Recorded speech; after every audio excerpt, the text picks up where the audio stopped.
So there's business priorities.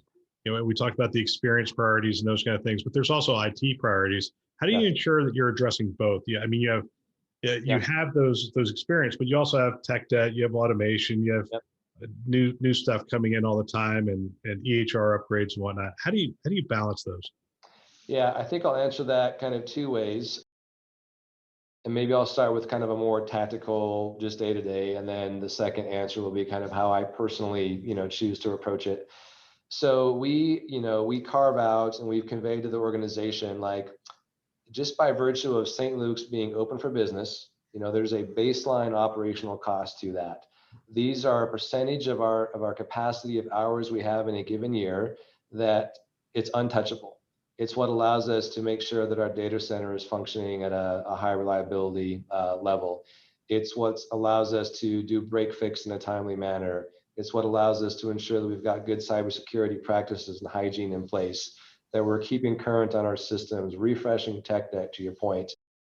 These are things that can't ever be on the chopping block when it comes to prioritization or what we're going to do and not do when we draw a line. And so that's worked fairly effectively, just to ensure that we don't ever lose ground with things that we know foundationally have to be in place to operate as a health system. That then leaves us with a bucket of a hours of time then that we can use for more system directed kind of operational initiatives and desires. We're evolving our maturity in this space. We've got a robust intake process now, and we're really going through the idea of sequencing and prioritization. What's been great about the silver lining of COVID is, for the first time ever about a year ago, we did what we always talk about doing. Like, we said no to things, we stopped things, we delayed things, and we focused on these most critical elements that we knew we had to get right in a short span of time: remote work, virtual visits, safety practices within the walls of the hospital. And we delivered and executed as a system in a way we never have before. And my goal now is to make sure that that incredible lesson is not lost.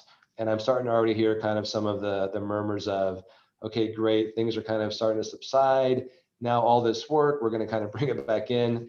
And if we do that and treat everything like it's important, nothing will be, and we'll kind of spin our wheels in spots where we have previously, and those ruts will just quickly become apparent again on the kind of the landscape. So it's an ongoing process. We carve out our operational capacity we need to kind of keep the plane flying, and then we continue to interact and talk with the business and try and have a really mature, robust way to truly measure and assess priorities and sequence the work and support it with the resources it needs in a way that's scalable. Personally, for me, I I trust my lieutenants. Like, I take a lot of my lead from them and what they're kind of feeling and seeing and directing. I get asked on occasion, what are the things that keep you up at night? And it's not a cyber breach. It's not, is Epic going to go down? It's not, is our network going to have an interruption?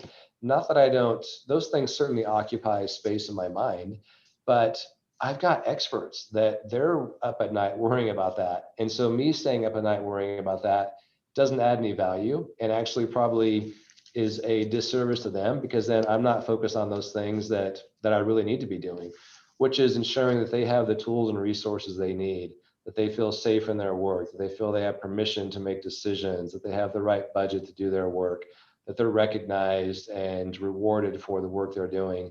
So in that regard, like, I feel like the way I answer, what I do personally to answer your question is I wake up every day working for these 450 people in my department, because as they do the best work they can do, some of those things solve for themselves, and I get great data and input from them that then arms me to have good conversations in the meetings I'm in.